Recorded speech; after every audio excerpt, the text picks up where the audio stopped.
হ্যাঁ এভরিওয়ান, আসসালামু আলাইকুম। সবাই কেমন আছো? আশা করছি ভালো আছো। তো আজকে বাসায় ছোটোখাটো আয়োজন হবে, তো রান্না করব, প্রিপারেশন নিচ্ছি। এখানে সবজি কিনে নিয়ে আসলাম বাহির থেকে, আর একদম তাজা তাজা ফ্রেশ গরুর মাংস। তো এখানে প্রায় 3 কেজির মতো গরুর মাংস, আর এটাকে আমি আজকে মাখিয়ে তারপর কষিয়ে রান্না করব। তো এভাবে করে ভাবলাম আজকে একটু ট্রাই করি, অনেকদিন পরে এভাবে করে রান্নাটা করতেছি। তো আমি সমস্ত মশলা, বেসিক যে মশলাগুলো লাগে সেগুলোই দিয়ে এটাকে ভালো করে মেখে নিব, নিয়ে তারপর এটাকে কিছুক্ষণ কষিয়ে নিব ঢাকনা খুলে রেখে। তারপর প্রেশার কুকারে ঢাকনাটা লাগিয়ে এটাকে একদম নরম তুলতুলে করে মাংসটাকে রান্না করে নিব, একদম ভুনা ভুনা করে। আর এভাবে করে গরুর মাংস রান্না করলে খেতে খুবই মজা লাগে। তো এভাবে করে অবশ্যই বাসায় ট্রাই করবা, আর কেমন হয়েছে অবশ্যই কমেন্টস করে আমাকে জানাবা।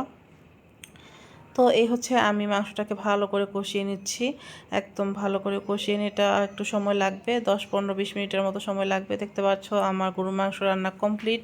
আর এটার লুকটা এতটা ইয়াম্মি লাগতেছে, আর এটা খেতে অনেক ইয়াম্মি হয়েছিল, খুব মজার ছিল। আর একদম ব্যালেন্স মশলা হয়েছিল, ঝালটা তেমন বেশিও ছিল না, আবার তেমন কমও ছিল না। আর এদিকে রোস্ট রান্না করছি, যেহেতু আমি পোলাও রান্না করব, আর রোস্ট না হলে তো হবেই না, আমার মেয়ে তো রোস্ট ছাড়া তার চলবেই না। আর এখানে আমি আজকে ভাবলাম যে যেহেতু রেগুলার মাছটাকে ভেজেই সার্ভ করা হয়, তো আজকে একটু এটাকে দু পেঁয়াজও করে নিই। তো পেঁয়াজ টেয়াজ ভেজে আর হলুদ মরিচ এগুলো দিয়ে লবণ টবণ দিয়ে তারপর মাছটা দিয়ে একটু সামান্য ঝোল দিয়ে তারপর এটাকে রান্না কমপ্লিট করে ফেলবো। আর তারপর আমি রান্নায় চলে যাব, অন্য বাদবাকি রান্নায়। তো দেখতে পাচ্ছ সমস্ত মশলা টশলা দিয়ে একদম সুন্দর করে বসিয়ে দিলাম।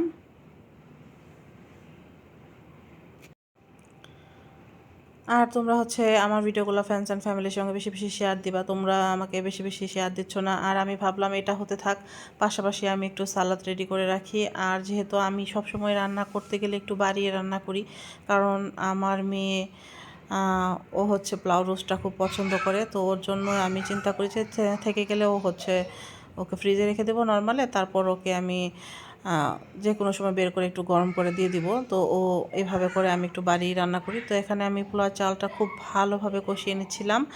আর পোলাও রান্না করার সময় যতটা ভালোভাবে কষিয়ে নেওয়া যায়, ততই মনে করেন যে এটার ফ্লেভার স্মেলটা সুন্দর আসে, আর ঝরঝরে হয়, খেতে ভালো হয়। তো আর আমার পোলাও রান্না করার বরাবরই একটা সুনাম আছে, সবাই আমার কম বেশি আমার হাতের পোলাওটা পছন্দ করে।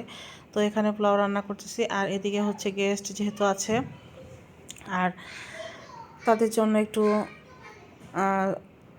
স্ন্যাক্স রেডি করতেছিলাম। সেই জন্য আমি এখানে আর ডাইনিংয়ে সমস্ত কিছু রেখেছিলাম, ভাবলাম এটার একটা ক্লিপস নিয়ে নিই। তো স্ন্যাক্সের জন্য কিছু আইটেম রেখেছিলাম, আর লাঞ্চের জন্য কিছু আইটেম, তো ওগুলার ভিডিওগুলো করে নিলাম। এখানে মিষ্টি দই, তারপর কোকাকোলা, তারপর জিলাপি, পেয়ারা, কেক, এগুলাই ছিল। আর এখানে রোস্ট, এটা গরুর মাংস, আর এখানে মাছ। এই আজকের রান্না। তো সমস্ত রান্না কমপ্লিট হয়ে গেছে, আর একদম ঝরঝরে ধোয়া ওঠা সুন্দর একটা পোলাও, সারা বাসা স্মেল খুবই ভালো লাগছে। আল্লাহ।